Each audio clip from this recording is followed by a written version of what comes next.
Hi, I'm Hussain Lokhanwala, partner and architect at ALFT.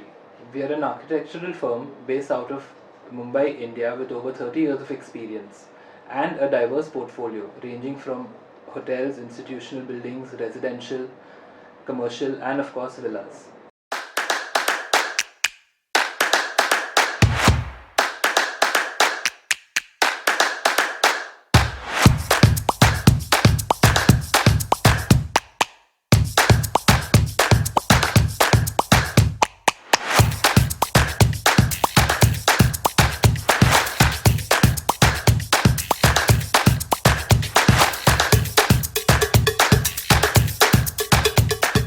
So the client, Mr. Patil, approached us way back in 2018 with a grand vision of building his dream home. And right through the interior, we got to know him, roamed around with him, and it was a lovely working experience. He is a man of passion, and his money is where his mouth is. He likes something, and the amount of freedom we got while doing the interior, I mean, it was an enriching process for us. Of course, he's reaping the fruits of it, but it was a lovely process for us. His programmatic requirement was 6 bedrooms, a multi-purpose room, multiple guest rooms, and of course parking. So of course in the past we've done a lot of villas, bungalows, but so in this particular project, the thing was that considering it was a city plot, it was a very small plot, a lot of program, and the site was very dense. It was in a dense neighborhood of the MMR region. This is the road, and abutting the road there are these mangroves, and there's nothing over here. So the mangroves are here, and the north is up. So because the north is up, a lot of our the best light and views are derived from this corner here, from this corner. So the total dimension we are getting in this portion is, this is approximately 60 feet, and the length we are getting is 54 feet.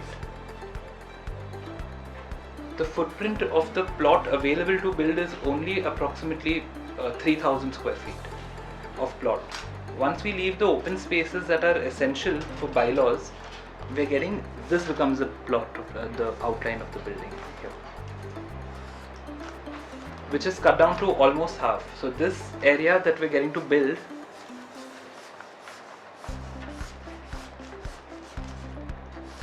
is only 1200 square feet. So this entire elaborate structure has a footprint of only 1200 square feet. If this structure wasn't designed well enough, we wouldn't be calling it a bungalow. The entire challenge was to bring down the scale of this narrow, slender mass through, of course, classical embellishments, and as well as incorporating double height spaces, overlooking spaces. The balconies are wrapped, staggered, and we are celebrating the environment, So Mr. Patil, he is a public figure. He had a lot of public visitors entering his, coming to meet him on the weekends, and so we were very clear that we wanted a clear distinction between the public circulation and his family circulation. So we have 2 gates, one gate here and one gate here. So of course this is the ground floor plan, lift, staircase, and of course for the public we've planned a small hall for his meetings attached with his private cabin. So this is his cabin, office, and this is the hall. And here we've created a small porch and a driveway, and this is the lobby. So the circulation for the family and the entry is actually this way. It's an east-west entry, so a lot of Vastu principles have been taken into account while designing the plan. So they enter and then they go up towards their lift and staircase. Now for the public access, what we've done, we've kept a long kind of corridor. We've purposefully taken it here. So a lot of checks and security before they kind of enter the main structure can happen. So you come like this, you go, and then this is your entry to your hall. So so they don't at all enter this space ever. This space is off bounds to them. So Mr. Patil can come down, go into his cabin, and directly, without actually passing through anything. So the circulation works well. I mean, if there was any crisscross in that, of course he wouldn't like it. So we've given us separate. The circulation is very well demarcated and fragmented and literally cut off. So the two end users never really meet. Here, of course, there is kind of a screening kept here, and this works as a private lawn for the residents, for his family. A private lawn here, and of course the plot is small. So I mean, the maximum chunk we got, we place a lawn there. This is the driveway. So, and he has a few parkings here. This serves as a parking, and that's about it. That's the ground floor. So coming to the first floor now. So this is the outline. Of course, the porch gets covered. The bottom porch gets covered by a more living space. So this becomes our living room. So we've oriented the entire living room towards the mangroves and the north light. So what we've done is, the entire building is almost dead on these facades. So no primary living spaces are coming here. All these facades are dead. So so what we've kept here, we've kept the kitchen here.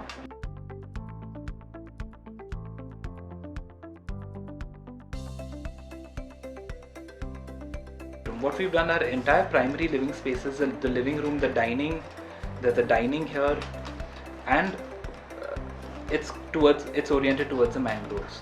We've also punctured the building, even though the floor plate was really tight, but to give it that little bit of that bungalow effect and to not let it be like a stack of slabs in apartments, we've punctured this and made it a double height. The double height is also oriented here, and so there's an informal seating here, there's a formal seating here.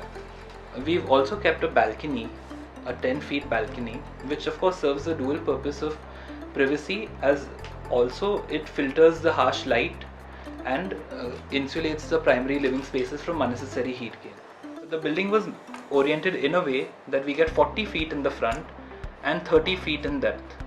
So we try to give maximum frontage to the building. So when I draw the block, it's essentially a ground plus 4 floors and a terrace. So if I draw the scale, it's coming very narrow and it's almost like a building when you see this proportion. So essentially what we tried to do was, how do we decrease the scale and how do we decrease the verticality of this large block, you know. So of course this is a blueprint of my earlier sketch. You can see that all these are forming double height spaces, and the entire building is scaled. So we have one terrace here, one terrace here, one terrace here. So it's creating, it's staggered. The terraces are essentially staggered, and it's creating these double height spaces. 1, 2, 3. All these are double height spaces in elevations. So what this does, it kind of adds a sense of privacy, of course, because you can't directly view into the living spaces. Also, it acts as a buffer, as well as it gives it that it kind of blurs the scale between the floors. Like you can't count the floors suddenly. So it was very important to do this as a strategy to humanize the scale of this otherwise building, you know, to bungalowify the scale of this building. So coming to the second floor, of course this is a staircase, lift. So as a strategy, what we've done is, this is a double height on the living. So of course this remains a void. What we've done is we've taken a stained glass here. So the sunlight filters through the stained glass and it creates very nice patterns in the living room, you know. So we've tried to, and also you notice this is a double height. This is one bedroom here, and this is a second bedroom. This is Mr. Patil's son's bedroom.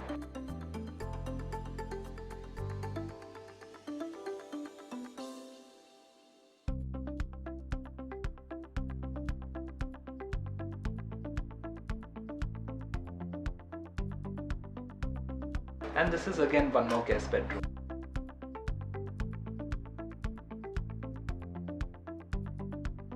Again we have an alternating terrace here, and the terrace in the living room, I'll show it in dotted, was below. So you have one terrace here, and on the lower floor and on the higher floors we have it here. What we've done, if you notice, this entire facade is kept dead. We have a walk-in wardrobe, we have a toilet and a walk-in wardrobe. So the walk-in wardrobe was a good, again, a strategy to keep the facades dead, with this one large opening here and a large opening here for both the bedrooms. Again, we've placed the walk-in wardrobes here along with the toilet here.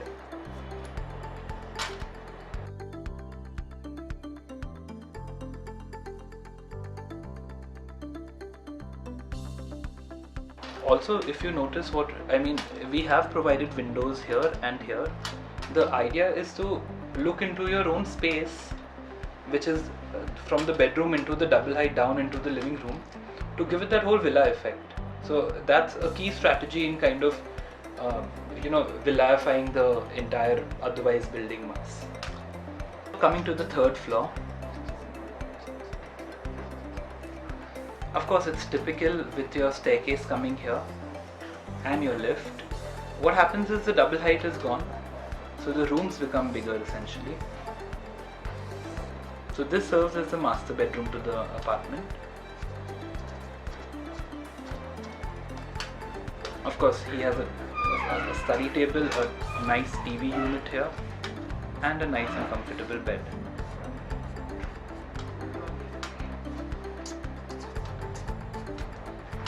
Again, the same concept of the walk-in wardrobe blocking these unnecessary dead edges on the side.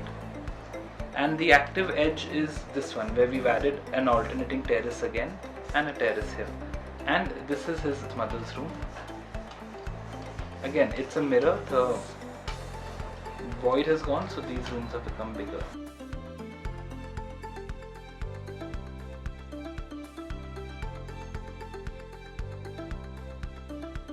This is the walk-in wardrobe, this is the toilet. So this is the walk-in wardrobe, toilet, walk-in wardrobe, toilet.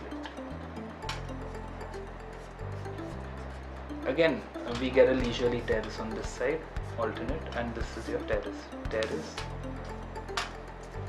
That's it.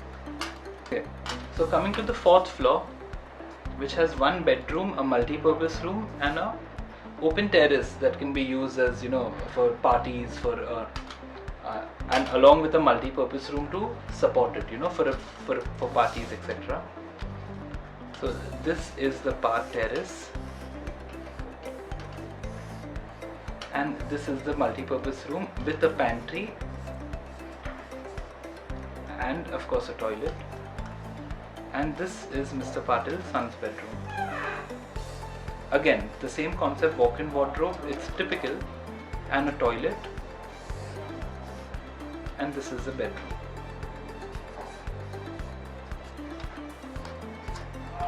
And here what we've done, we've wrapped the entire floor with the terrace here.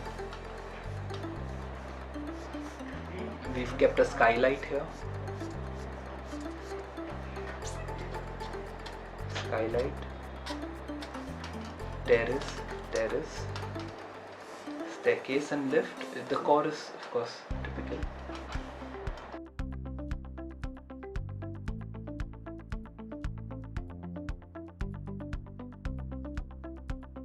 Essentially, we've demarcated a large portion of the terrace and we've provided solar panels. So what this method of solar panels does, it captures, it harnesses the sun's energy and it releases the energy back into the electricity grid.